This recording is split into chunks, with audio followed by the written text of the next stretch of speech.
시편 123편 1절로 4절까지 제가 봉독에 올리겠습니다. 하늘에 계시는 주여, 내가 눈을 들어 주께 향하나이다. 상전의 손을 바라보는 종들의 눈같이, 여주인의 손을 바라보는 여종의 눈같이 우리의 눈이 여호와 우리 하나님을 바라보며 우리에게 은혜를 베풀어 주시기를 기다리나이다. 여호와여, 우리에게 은혜를 베푸시고 또 은혜를 베푸소서. 심한 멸시가 우리에게 넘치나이다. 안일한 자의 조소와 교만한 자의 멸시가 우리 영혼에 넘치나이다. 시편 123편 1절로 4절을 보았습니다. 상전의 손을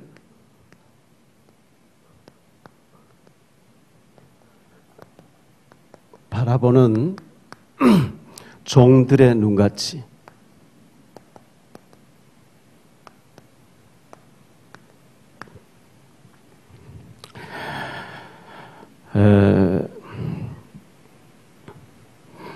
교회를 다니고 예수를 믿고 이렇게 신앙생활하고 있음에도 불구하고 되어지는 일이 없고 소망이 안 보이고 절망뿐이고 도대체 내가 예수를 믿어야 되는지, 왜 교회를 다니는지 절망적인 사람들이 교회 다니면서도 많이 있습니다. 사도행전 7장 20절에 보니까요, 사도 바울이 가이사 황제에게 항소를 했기 때문에 포승지를 묶여가지고 배를 타고 로마로 호송되고 있는데, 파도가 거세게 일어나서 해와 달과 별을 열나흘 동안 보지 못했다는 거예요. 얼마나 그 외항선을 운전한 사람들이 파도와 싸우면서 이겨보려고 애를 썼지 않겠습니까? 열나흘 동안 아무리 거루를 잡고 어떻게 해보려고 방법이 없이 계속 그 거센 풍랑 속에서 배가 뒤집혀지려고 하니까 구원의 여망이 전혀 보이지 않았다 그랬어요. 우리에게 닥치는 여러 가지 문제, 거센 파도들, 이 문제에서 사건 막 들이닥치는데 뭐 희망이라고는 안 보이는 거죠. 구원의 여망이 전혀 안 보일 때, 전에 우리가 옛날에 많이 부르던 찬송가 중에, 복음성가 중에 사람을 보며 세상을 볼 때 만족함이 없었네, 나의 하나님 그분을 뵐 때 나는 만족하겠네. 사람을 보며, 환경을 보며, 문제 사건을 보면 구원의 희망이 전혀 안 보이고 소망이 안 보이는 거죠. 그럴 때 사건, 문제, 사람 바라보지 마시고 하나님을 바라볼 수 있게 되기를 바랍니다. 요셉이란 사람이 노예로 팔려갔잖아요. 팔려갔는데 누명을 쓰고 감옥 가서 무기수, 종신형을 받았는데요. 그런데 하나님이 그 속에서 함께 하셨다는 말씀이 계속 나오죠. 때가 되니까 왕에게 꿈을 꾸게 해놓고 꿈 해석할 사람 찾는데 요셉이가 뽑혀나갔어요. 꿈 해석을 했더니 왕이 결제 반지를 요셉의 손에 끼워주면서 네가 총리해라. 나는 너보다 높은 거 자리 하나밖에 없고 네 마음대로 다 해라. 그래서 세계복음화 하는 일에 크게 쓰임받은 것을 우리는 창세기 37장부터 50장 내용을 통해서 너무나 잘 알고 있습니다. 그 이후에 모세가 그 출애굽하는 이스라엘 과정에서 입양대에 갔다가 살인자가 되고 도망자가 돼서 미디안 광야에서 처갓집에 양을 몇 마리 치고 있었는데 80년 동안 주님 바라보고 있는데 응답이 없는 것 같았어요. 근데 80세가 됐을 때 하나님 그를 콜하시는 거 있죠. 네가 가서 애굽에 가서 네 동족을 이끌어내라. 내가 누구이기에 바로에게 가겠습니까? 했을 때 나는 나다. 네가 하는 게 아니고 내가 너를 보내느니라. 이래가지고 모세가 출애굽시키는 과정에서 창세기, 출애굽, 레위기, 민수기를, 신명기를 기록하는 어마어마한 일에 하나님 앞에 쓰임받는 모습을 보게 됩니다.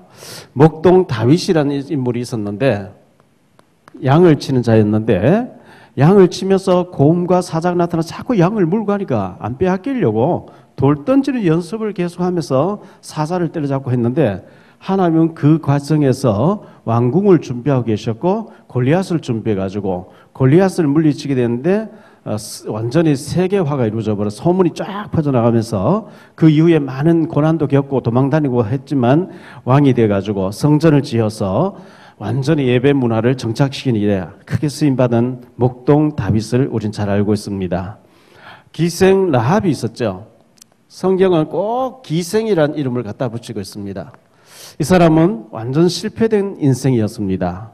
그런데 정탐꾼을 숨겨주게 됐고 그와 결혼해가지고 예수님의 조상이 되어지는 어마어마한 승리의 사람, 축복의 사람으로 바뀌어진 것을 우리는 잘 알고 있고요. 룻의 모함 여자 룻이란 여자가 시어머니를 따라서 베들레헴 마을로 찾아왔는데 보아스란 사람과 결혼하게 되고 다윗의 증조모가 되어지는 이런 축복받는 모습을 성경은 여기저기에서 소개하고 있습니다. 열왕기하 5장에 보니까 이스라엘 나라의 어린 소녀 하나가 납치를 당하게 되죠. 아람 나라의 군대들이 와서 어린아이를 인정사정 없이 납치해서 끌고 가버리는데 딱 끌려가서 보니까 나만 장군 집에 식모로 이렇게 부려먹기 시작합니다. 그 부엌에서 나만의 부인을 도우면서 보니까 나만 장군이 나병이 들어서 썩어 들어가니까 저 이스라엘 나라의 도단성에 가면 엘리사라고 하는 선지자가 있는데 그 선지자에게 가서 복음 듣고 기도하면 낫는다. 이 한마디 했는데 나만이 병이 낫고 돌아왔어요. 하나님 그런 중요한 일을 이 소녀가 하도록 하나님 만들어 주셨단 말이죠. 마가복음 5장에 군대에 귀신 들린 사람, 미친 사람이죠. 군대에 귀신 들렸어요. 아무리 포성질에 묶어놔도 다 끌려버리고 아무도 저를 제어할 수 없다. 막 미쳐가 날뛰는데요.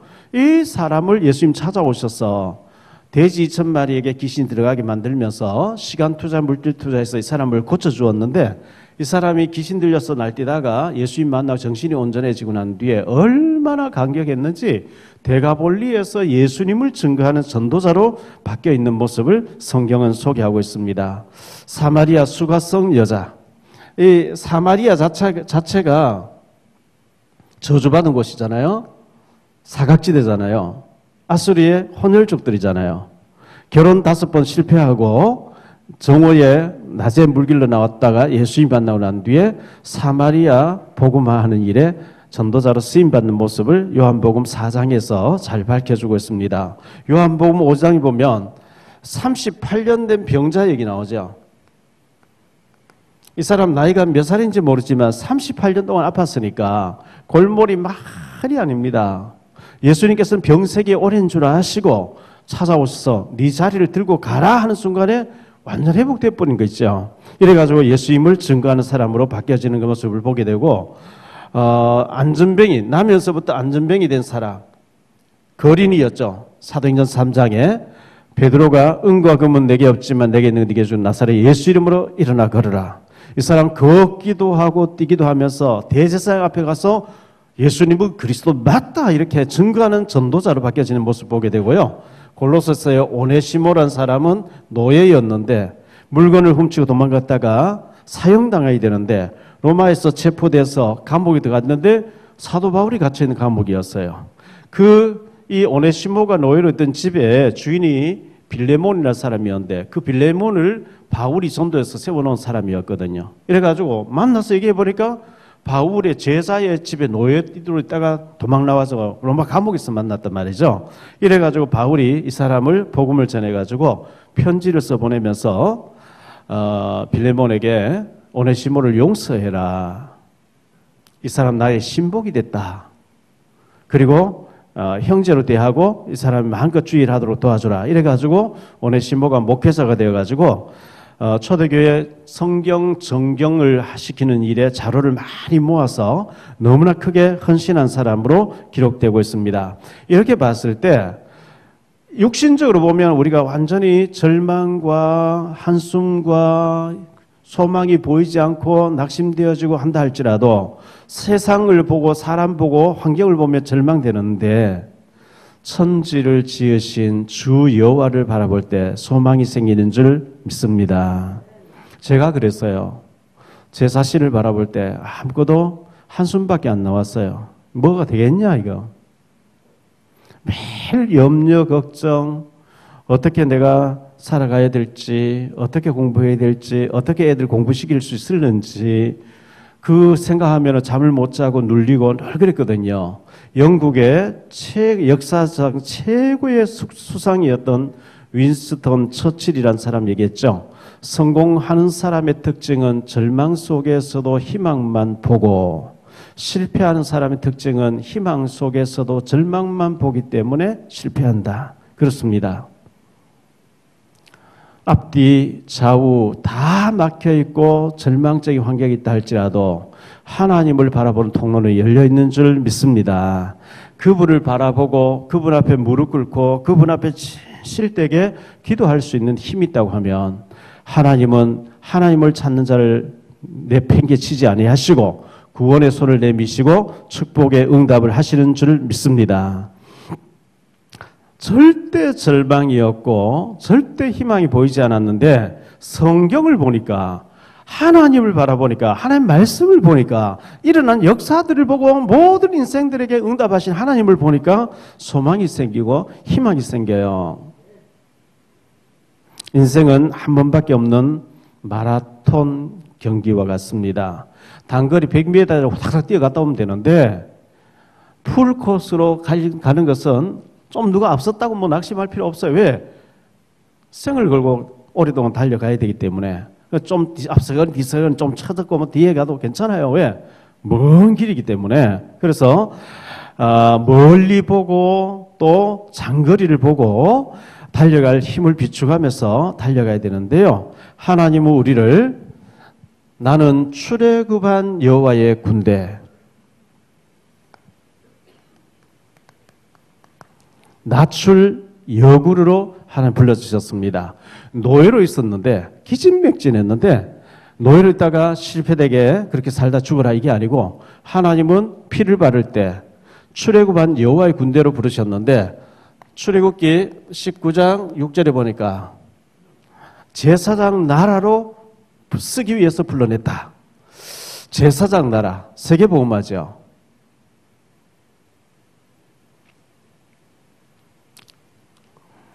이 제사장 나라에 쓰임 받는 것이 전도 캠프 인생, 이 전도 캠프 인생을 다른 말로 인생 캠프라고 생각하면 됩니다. 왜 하나님 우리를 불러냈으냐? 복음의 증인으로 하나님 모르는 사람에게 복음 전하라고 우리를 불러내셨다는 겁니다. 그래서 이 일에 쓰임 받기 위해서는 예틀을 깨야 됩니다. 새 틀을 갖춰야 되죠. 노예 근성, 애굽에서 노예 근성, 창세기 3장, 6장, 11장에 완전히 잡혀 있는 것, 그 빠져 있는 것. 사도행전 13장, 16장, 19장에 완전히 덮여 있는 것. 불신 상태에서까지 완전히 저주에 완전히 눌려 있는 것. 이게 좀 가감하게 깨뜨리고, 우리가 2년 전에 요엘에서 3장 10절을 주제로 삼았거든요. 너희는 보습을 쳐서 칼을 만들지어다. 낫을 쳐서 창을 만들지어다. 약한 자도 이르기를 나는 강하다 할지니라. 나는 분명히 약한데 하나님 강하다고 해라. 왜? 입술에 열매를 짓는 나 여호와, 말한 대로 되게 하시는 하나님이기 때문에. 시편 135편 4절에 보니까 여호와께서 자기를 위하여 야곱 곧 이스라엘을 자기의 특별한 소유로 택하셨습니다. 하나님이 특별한 일에 우리를 쓰시려고 특별한 소유로 택해 주셨다고 하면 우리는 과감하게 예틀을 깨고 하나님 앞에 쓰임 받을 준비를 해야 됩니다. 그래서 4월 달에 집중 전도 신학원 9기를 저희 교회에서 토요일과 주일 오후에 이렇게 열기로 했습니다. 미리 준비하세요. 30만 원의 회비가 필요합니다. 4학기를 마친 사람은 10만 원의 회비를 내면 되겠죠. 그래서 우리가 전도자로, 증인으로 하나님 앞에 멋지게 인생 캠프에 쓰임받게 되기를 바라고요. 우리가 한번 사는 인생을 실패하지 않기 위해서는 어떻게 하면 될까요? 언약의 흐름을 타야 됩니다. 우리 단 한 번의 인생인데 실패만 계속 하다가 죽어서 천국이나 겨우 가는 그런 실패된 인생을 살지 않기 위해서는 언약의 흐름이 있거든요. 하나님이 중요한 이끄심에 우리가 쓰임받아야 되는데 그게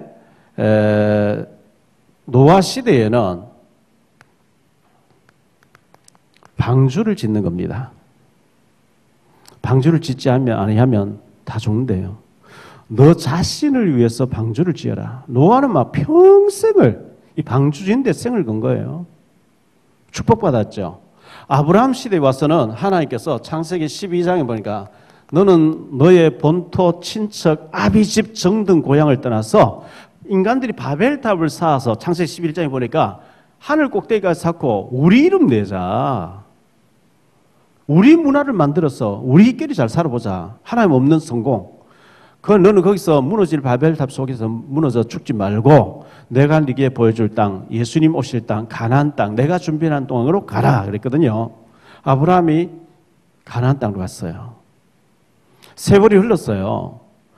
이스라엘 백성은 애굽에 가서 노예가 됐어요. 그때 하나님이 모세를 부르셔가지고 모세야 너는 애굽에 가서 네 동족을 이끌어내라. 희생 제사를 드린다고 하면 막으면 죽는다. 이 희생 제사를 드리기 위해서 데리고 나와야 된다. 이 모세가 가서 바로 왕 앞에 서게 됐죠. 모세가 내가 누구이기에 바로에게 가리까? 하나님께서 나는 나다. 너를 보낸 자 누군지 아냐? 우주 만물 창조한 하나님이야. 바로가 겁이 나냐? 바로 생명 내가 쥐고 있어. 내가 너를 보내는 거야. 이래가지고 출애굽 시켜 나왔습니다. 이 출애굽해가지고 왔는데 하나님께서는 가나안 땅으로 가도록 해라. 가나안 땅. 여호수아 1장 3절에 보니까 내가 이미 너희에게 주었노니 언제 주었죠? 창세기 12장 7절에 아브라함에게 네가 밟고 있는 이 땅을 네 후손에게 줬다. 이곳에서 메시아가 나게 하겠다. 네 혈통을 통해서. 그곳으로 가라는 거야. 그냥 가면 돼요. 가면 되는데 못 간다는 자꾸요. 애굽 체질, 옛 체질을 안 바꿔가지고 자기 생각으로 못 간대요. 아니 하나님이라도 못 간다 이렇게 나온 거예요. 하나님 너고 하는 화가 나가 다 죽여버린다 이랬죠. 여호수아 갈렙만 더 간다 이랬죠. 가나안 땅에 들어갔습니다. 세월이 흐르면서 우상에 빠집니다. 바벨론의 포로 시대가 왔습니다. 바벨론의 포로로 끌려가지만 보라 처녀가 잉태해서 아들 낳을 것이요 그 이름을 임마누엘이라 하리라. 이 사실을 믿는 자를 통해서 남은 자로 해서 회복시키겠다. 로마 속국 시대에 주는 그리스도시요 살아계신 하나님의 아들이십니다. 이 고백하는 자를 통해서 하나님이 로마를 복음하겠다. 마지막 때 마태복음 24장 14절에 온 천하 만민에게 이 복음이 전파되고 난 뒤에 땅끝까지 복음이 증거되고 난 뒤에 주님 재림이 오시겠다.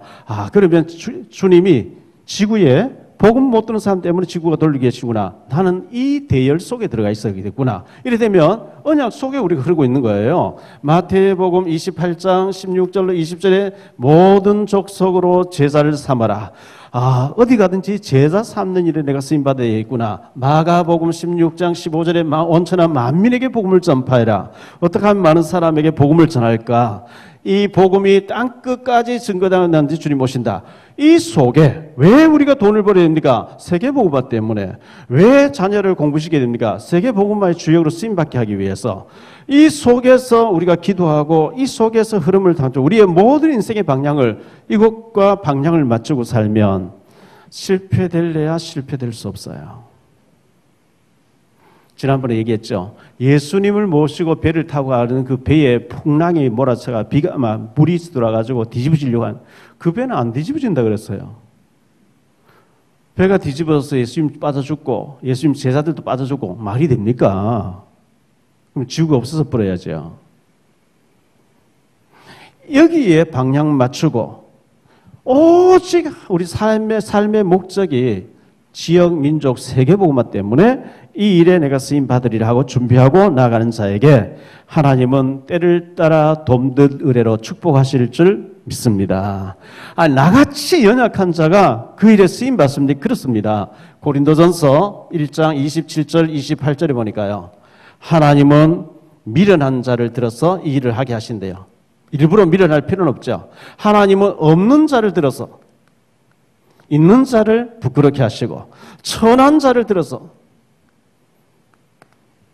지혜로운 자를 부끄럽게 하시며 완전히 연약하고 천하고 없는 자를 들어서 강한 자를 부끄럽게 하려 하신다 했기 때문에 우리가 언약만 흔들리지 않고 확실하게 복음 준비해서 있으면 하나님 앞에 하나님 나라의 세계복음에 쓰임받을 줄 믿습니다. 자, 본론으로 들어갔어요. 첫 번째로 생각할 말씀은 하늘에 계신 우리 주여, 하늘에 계신 하나님.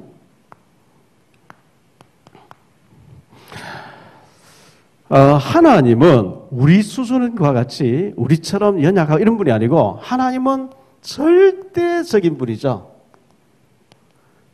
하나님은 절대적인 분이에요. 하늘에 계신 주여 이 말은요, 하나님 우리하고 같은 분이 아니다 그 얘기죠. 하나님은 우리 같은 인생 같습니까? 하나님 뭐 배가 고파서 식사하셔야 되고 주무셔야 되고 아니거든요. 다윗이 성전을 지으려고 하니까요, 하나님이 내가 언제 성전 지으려 하더냐. 땅은 나의 발등수야, 하늘은 나의 보좌인데, 하늘과 땅에 충만한데 내가 어디 공간에 갇혀 있겠냐.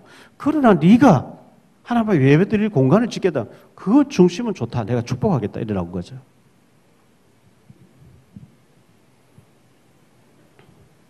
출애굽기 3장 11절에 내가 누구에게 바로에게 가리까? 하나님은 나는 나다. 나는 하나님이야. 이 한마디에 끝이 나는 거예요. 누가 하나님 앞에 대적할 수 있겠어요? 사무엘상 2장 10절에 하나님 대적하면 산산이 깨져 버린다는데요. 하나님을 대적하던 히틀러, 스탈린, 김일성, 하나님 대적한 사람은 처절하게 망합니다. 자자손손 망합니다.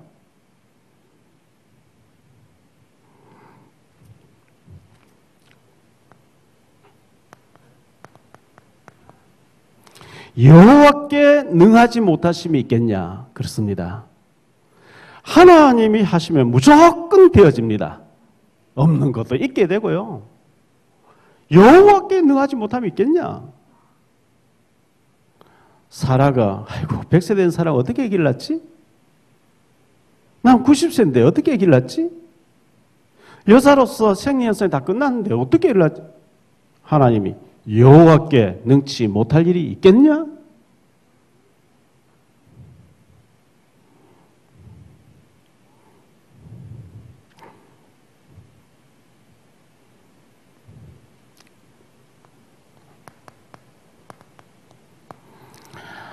마태복음 19장 26절에 사람으로는 할 수 없으되 하나님으로서는 다 하실 수 있느니라.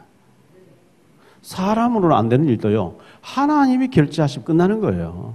문제는 하나님이 하시느냐 안 하시느냐, 이게 중요한 거지. 하나님 뭘 못하시겠냐. 하나님은 창조주가 되시고 심판주가 되시고 절대 주권자가 되시는데, 출애굽기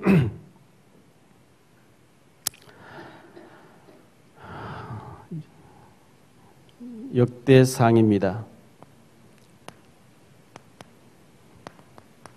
모든 주권이 하나님의 손에 달려 있습니다. 높이심도 낮추심도 사는 것도 죽는 것도 건강한 것도 병든 것도 하나님 손에 달려 있대요.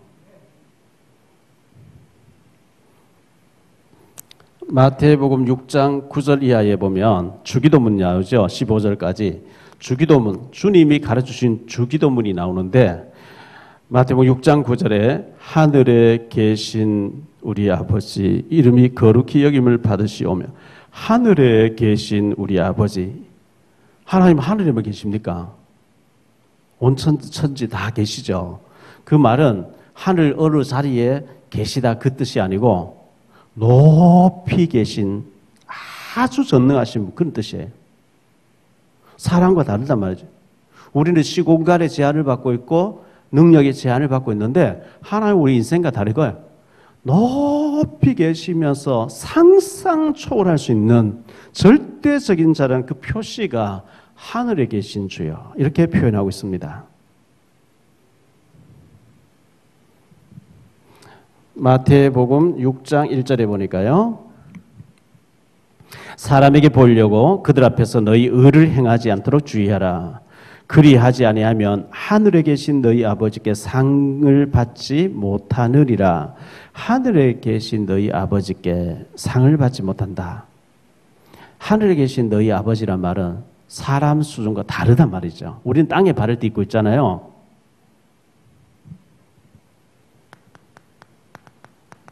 시편 2편 4절에 보니까 하늘에 계신 자가 웃으시며 주께서 그들을 비웃으시리로다. 어리석은 자는 마음에 하나님 없다 하는데 하나님이 그들을, 하늘에 계신 자가 비웃으시리라. 시편 11편 4절. 여호와께서는 그의 성전에 계시고 여호와의 보좌는 하늘에 있으며. 성전에 계시고 보좌에 계시다. 하늘에 계신 주여, 이 말은 절대적인 능력의 하나님이라는 것을 우리에게 말씀해 주고요. 이분은 창조주가 되시는 분입니다. 창조주가 되시는데, 우리가 잘 아는 대로 창세기 1장 1절로 31절에 보니까 우주 만물 말씀으로 창조했어요. 시편 139편 1절로 9절에 보니까 사람들의 생사화복을 하나님이 주관하신다, 이렇게 말씀하고 있습니다. 사무엘상 2장 6절 7절에 보니까요, 여호와는 죽이기도 하시고 살리기도 하시며 수올, 지옥이죠, 수올에 내리기도 하시고 거기에서 올리기도 하시며 여호와는 가난하게도 하시고 부하게도 하시며 낮추기도 하시고 높이기도 하시는도다. 시편 104편 29절에 보니까요, 하나님이 오늘이라도 우리 영혼을 걷어 가시면 우리는 하나의 먼지일 뿐입니다, 그랬어요. 우리의 호흡을 쥐고 계신 하나님을 의지하시기 바랍니다. 자, 이 하나님이 복음에 필요하면, 복음에 필요하면은, 복음 때문에 하나의 우주를 경영하고 계시기 때문에요, 렘넌트 7명을 보세요. 정말 천한 데서 최고의 탑에 올려버린 거 있죠. 사울 왕이 복음에 자꾸 지장되니까 하나님이 데려가 버린 거죠. 사도행전 12장에 보니까요, 헤롯이 있었는데 자꾸 복음에 지장되니까 주의 사자 천사가 탁 치니까 벌레 먹어 죽었다 그랬어요. 사도행전 13장에 보니까요, 22절 23절에 내가 이새야 다윗을 만난 내 마음이 합한 자라. 하나님 마음에 다윗이 들어버리니까요, 하나님이 얼마나 다윗을 축복해버리는지요. 그 후손들이 예수님 오실 때까지 해서 왕이 되는 거예요.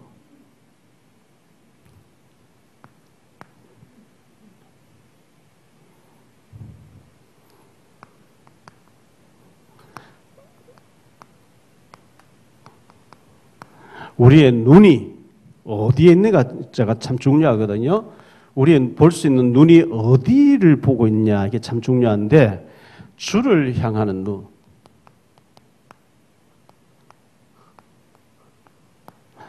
주님을 바라보는 눈이라 해야 됩니다.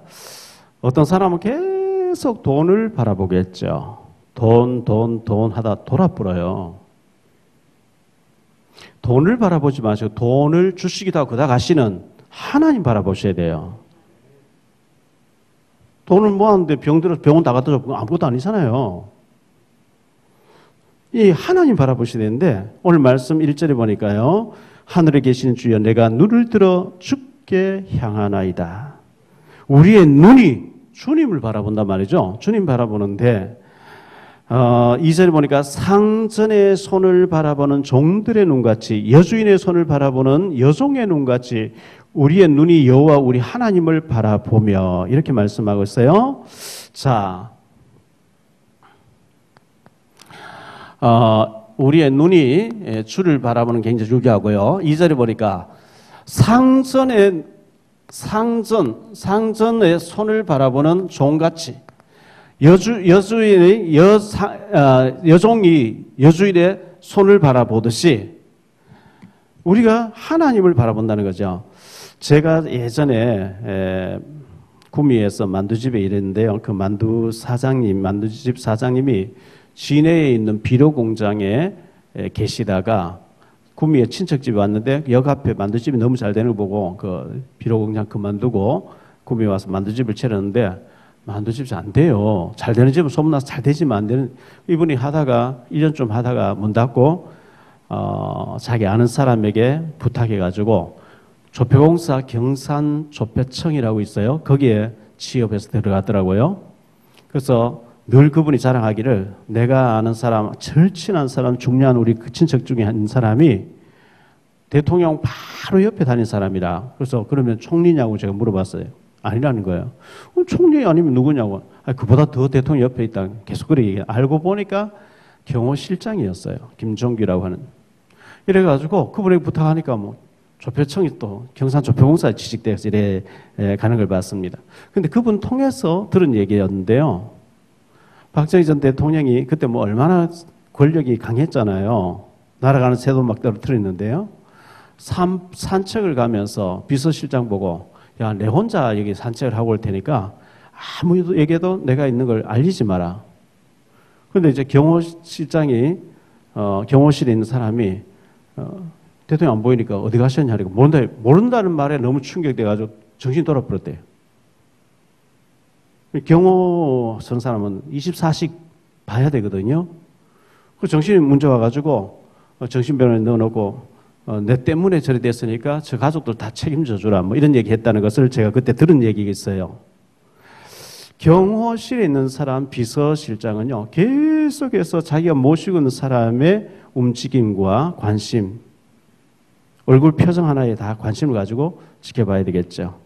제 동창생이 지금 하남에서 한 5천 명 모이는 교회에 목회를 하는데 제가 한 번씩 가보면요 비서 목사님이 딱 옆에 대기하고 있어요. 문 닫고 있다가 안에서 얘기하다 딱 문 열면 딱 앞에 딱 대기하고 있는 거죠. 계속 벨만 누르면 바로 딱 나타나고.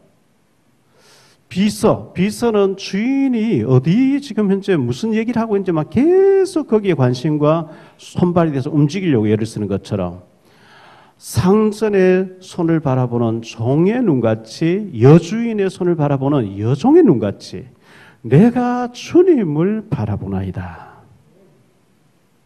여러분은 무엇을 많이 바라봅니까? 드라마를 많이 바라봅니까?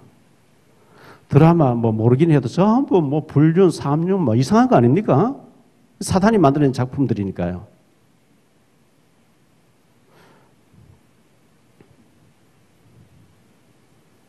우리가 무엇을 바라보느냐 중요합니다. 계속 잘못된 거 들여다보면요. 진짜 잘못돼 버려요.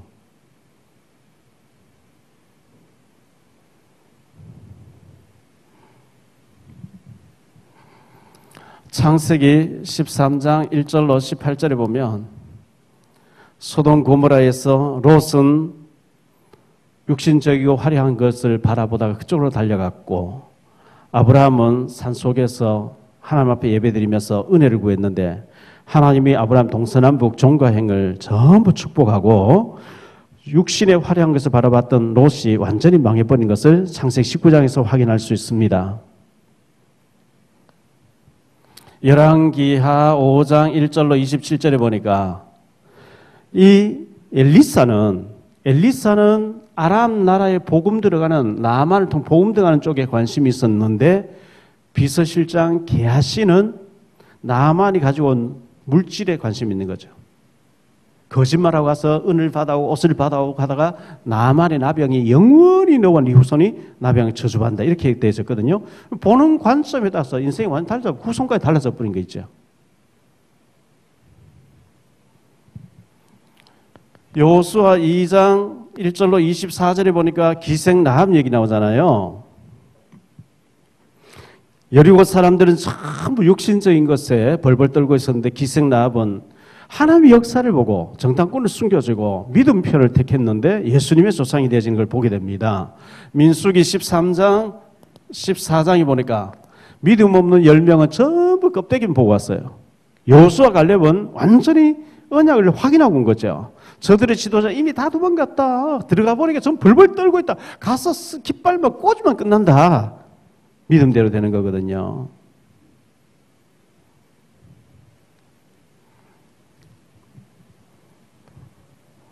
열왕기하 6장 8절로 23절에 보니까 도단성에 아람 군대가 쳐들어왔어요. 새벽에 게하시가 일어났어요. 밖을 내다보고 난 아야 내 주여 어찌하오리고 우리가 완전히 포위됐습니다. 육신적인 것만 보고 있는 게하시. 엘리사가 얘기하죠. 걱정할 거 없다. 주여 이 종의 눈을 보게 하옵소서. 하늘에 불말과 불병거를 보고 있는 엘리사. 전혀 다르죠. 하나님의 군대를 보고 있는 것과 사람의 육신의 군대만 보고 있는 게하시 전혀 말도 다르고 태도 다르고 모든 응답도 달랐거든요. 그래서 우리가 주를 바라보면서 하나님의 영적인 눈으로 하나님의 시선을 바라볼 수 있는 눈이 되어야 됩니다.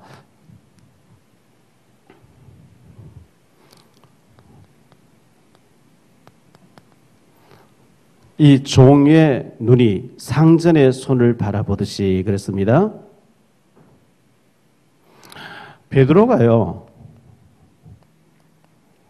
베드로가 이제 노를 젓고 있는데 예수님이 산에 기도하러 가셨다가 물 위로 걸어오시는 거예요. 그래서 귀신 나타났다고 소리 지르고 막 제자들이 난리가 나니까 예수님께서 내니 안심하라. 두려워하지 말라 내다. 이렇게 예수님이 얘기하니까 베드로가 만일 주님이시거든 나를 물 위로 걸어오라 하소서 하니까 그래 걸어와라.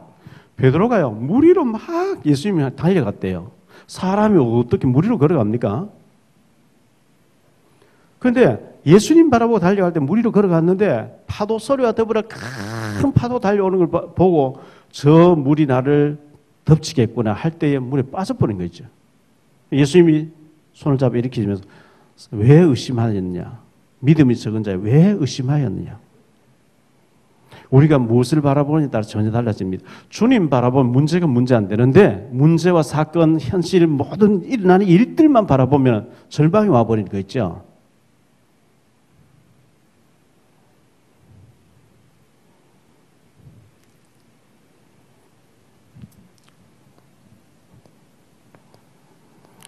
역대하 20장 12절에 보니까요.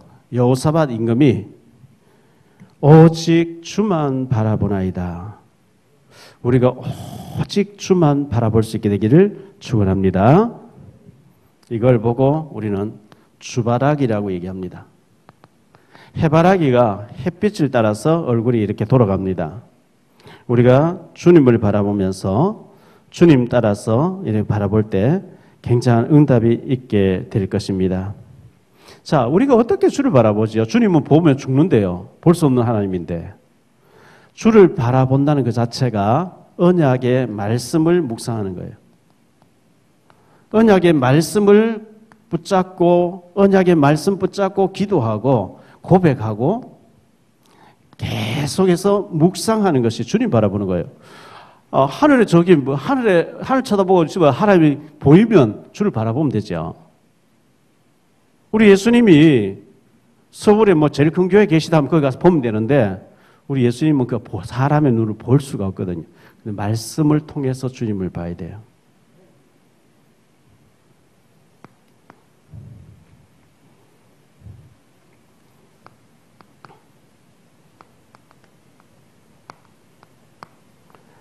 은혜를 베푸소서 이렇게 말하고 있습니다. 값없이 주시는 선물.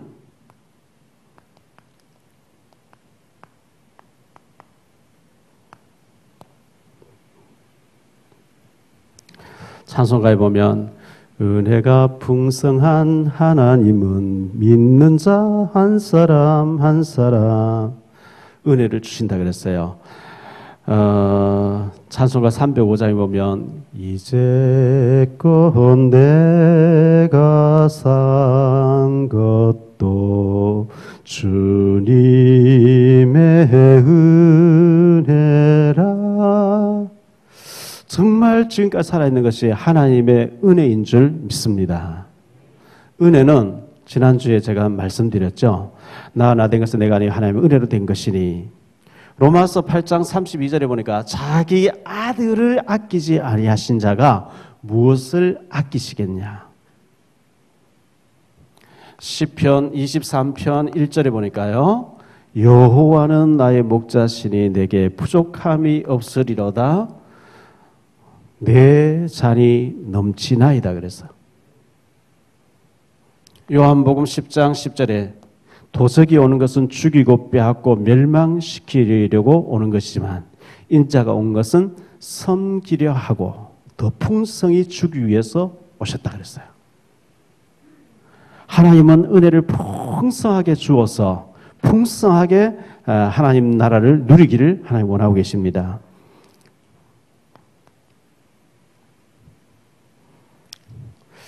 하나님의 은혜는요, 무조건 적인 은혜거든요.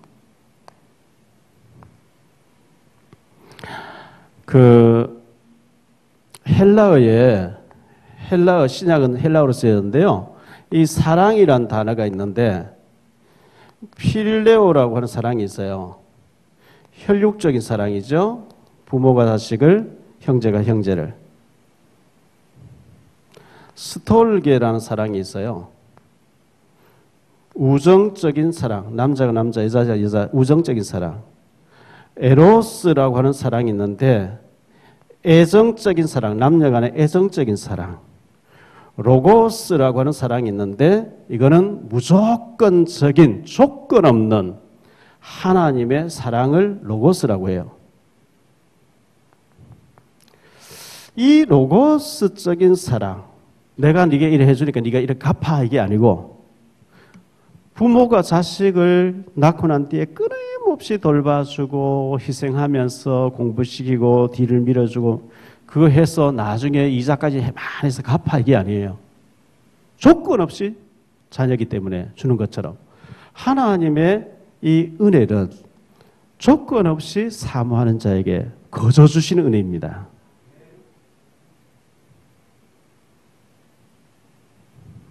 그래서 지난주에 말씀드렸던 것처럼 우리가 이 은혜를 받아야 되는데요. 은혜 안 받으면 문제 아닌 것도 문제예요. 문제가 돼버려요. 은혜 받으면 문제도 문제 아니에요. 왜? 하나님 은혜가 너무 강하게 와 있기 때문에. 이 은혜를 받으면 로마서 8장 31절로 39절에 아무도 이 사랑에서 끊을 자가 없다 이렇게 말씀하고 있습니다. 그래서 오늘 말씀해 보니까 은혜를 베푸시고 또 은혜를 베푸소서. 은혜를 베푸시고 또 은혜를 베푸소서. 이렇게 말씀하고 있어요. 사무엘상 16장 23절에 사울 왕에게 하나님의 영을 거다버리니까 악신이 들려버리더라. 하나님의 은혜를 안 주시면 사탄이 역사해버립니다. 우리가 은혜를 받아야 됩니다. 계시록 6장 2절에 보니까요. 계시록 6장 2절에 이기고 또 이기게 하더라 그랬어요. 또란 말이 반복해서 나오죠. 히브리서 6장 14절에 보니까요. 내가 반드시 너를 복주고 복주며 너를 번성케 하고 번성케 하리라. 반복했어요. 은혜를 베푸시고 또 은혜를 베푸소서. 이기고 또 이기게 하시더라. 복주고 복주며 번성케 하고 번성케 하더라.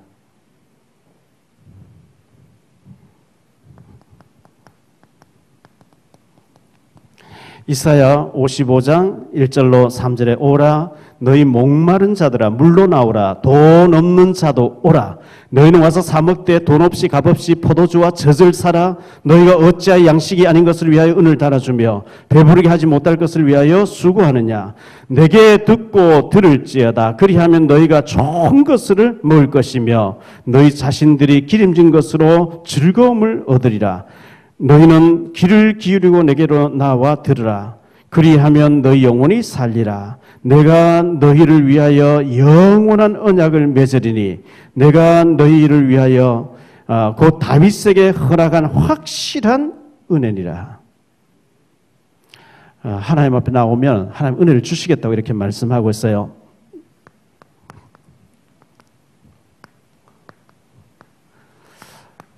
우리가 알아야 될 것은 이 은혜를 못 받, 은혜 받으면 살아버려요. 은혜 받으면 성령 충만 받아. 그러면 안 되기 때문에 이걸 방해하는 사탄의 세력이 있다는 것을 기억해야 됩니다. 넘치는 멸시가 있나이다 그랬죠? 넘치는 멸시. 3절에 보니까요. 여호와여 우리에게 은혜를 베푸시고 또 베푸소서 심한 멸시가 우리에게 넘치나이다.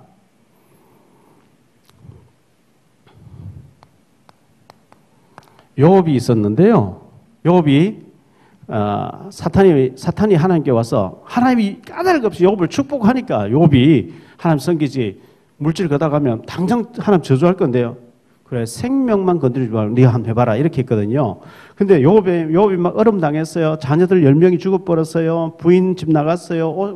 막 만신창이 나왔어요. 욥의 친구들이 찾아와서 하는 얘기가 있습니다. 욥의 친구들이 욥을 찾아와서 생각하여 보라. 까닭 없이 망한 놈이 누가 있겠냐? 죄 없이 자녀들이 죽는 게 누가 있겠냐? 너 분명히 우리 앞에는 의인인 척 해놓고 너는 큰 죄를 지은 죄인이야. 회개 막 계속 일어나는 거예요. 참 가슴이 환장할 일이죠. 그러나 우리가 욥기서 42장의 욥의 결말을 우리도 알고 있어요.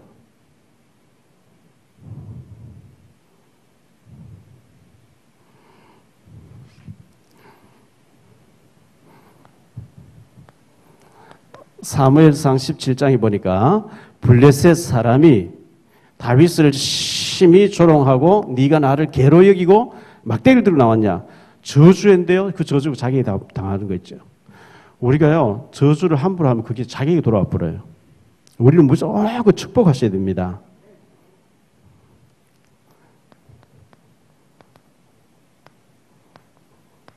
자, 이 마귀가 있기 때문에 마귀가 우리를 막 공격을 합니다. 계시록 2장 9절, 3장 9절에 보니까요. 자칭 유대인이 하나, 유대인이 아니고 사실은 사탄이다. 사탄이 그들을 자꾸 너를 괴롭히게 있다. 예수님이 이렇게 말씀했거든요. 사단은 우리를 자꾸 막 공격을 하고 무너뜨리려고 하고 실망되게 하고 이렇게 합니다. 여기에 우리가 절대 속으면 안 되겠고요. 에베소 6장 12절에 보니까 우리의 싸움은 혈과 육에 대한 것이 아니고 공중의 권세자는 악의 영들과의 싸움이라 이렇게 말씀하고 있습니다. 여기 보니까 교만한 자의 멸시, 이 교만한 자들이 우리를 멸시하고 자꾸 방해를 하고 복음 못 전하게 하고 이렇게 합니다. 그러나 고린도후서 4장 8절 9절에 보니까요. 우리가 사방으로 우겨싸임을 당해도 사이지 아니하며 답답한 일을 당해도 낙심하지 아니하며 박해를 받아도 버림받지 아니하며 거꾸로 뜨림을 당해도 망하지 아니하는 것은 주님께서 우리와 함께 하심이라. 결론적으로요. 우리가 무엇을 바라보느냐 이게 굉장히 중요합니다. 빈 시간에 여러분의 중심에 무엇을 바라보느냐, 염려를 바라보느냐, 사람 바라보면서 낙심하고 있느냐, 주를 바라봐야 됩니다. 하나님 바라보면 하나님이 능력을 공급해 주실 줄 믿습니다. 하나님 바라보면서 은혜를 구해야 됩니다. 우리에게 은혜를 베푸시고 또 은혜를 베푸소서. 은혜란 단어 지난주에 얘기했죠. 하나님이란 단어 낮아져야만 임해요. 절대 교만하면 은혜가 임하지 않죠. 누가복음 18장에 보면요. 그 바리새인 얘기 나오죠. 이 바리새인 얘기 나오는데 세리를 막 멸시하는 거죠. 나는 저 사람 같지 아니하고 나는 일주일에 2번씩 금식했고 막 자기 사랑만 한 은혜가 임하지 않는 거 있죠. 엎드려서 기도하는 세리가 축복받는 거 있죠.